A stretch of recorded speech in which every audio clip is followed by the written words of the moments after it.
যে সংবিধান ছিল সেটিতে কিন্তু মহান মুক্তিযুদ্ধের আকাঙ্ক্ষার প্রতিফলন হয়নি।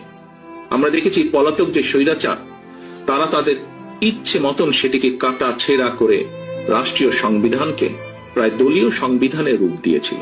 এই সংবিধান যেই সংবিধান মানুষের কথা বলে না, সংবিধান যেই সংবিধানে মানুষের ইচ্ছার প্রতিফলন হয় না, মানুষের ভবিষ্যৎ দেয় না, মানুষের প্রোটেকশন দেয় না, সেই সংবিধানকে মানুষ ছুঁড়ে ফেলে দেবে। সংবিধানের প্রাসঙ্গিক হতে হবে, আমরা এটা উপলব্ধি করি। কোন সংবিধান? এটা আওয়ামী লীগের তৈরি করা সংবিধান, তার নিজের ছাত্র দলের জন্য।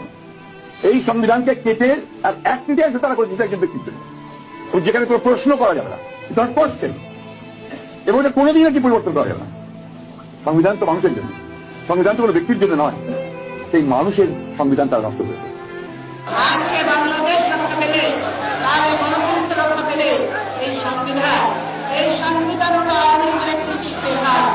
এই সংবিধানকে সেই দিন জনগণের সরকার আসবে, সেই দিন এই সংবিধানকে ছুঁড়ে ফেলে দেওয়া হবে।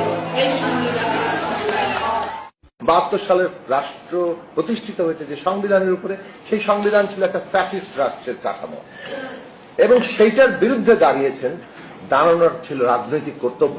সেই কর্তব্যের ডাকে সাড়া দেওয়া এই দেশের ইতিহাসে যদি কোনোদিন গণতন্ত্র প্রতিষ্ঠিত হয়, তারা বাংলাদেশে সত্যিকার বীর হিসেবে এই দেশে মর্যাদার আসনে আসীন হবেন। আর যারা বারবার বলছেন সংবিধানের বাইরে যাওয়া যাবে না, এই সংবিধানকে কাটা ছেঁড়া করে আপনারা আজকে গণবিরোধী সংবিধানে পরিণত করেছেন। এই গণবিরোধী সংবিধান দিয়ে বাংলাদেশ আর চলবে না। আজকে জাতির প্রয়োজনে নতুন সংবিধান রচনা করতে হবে।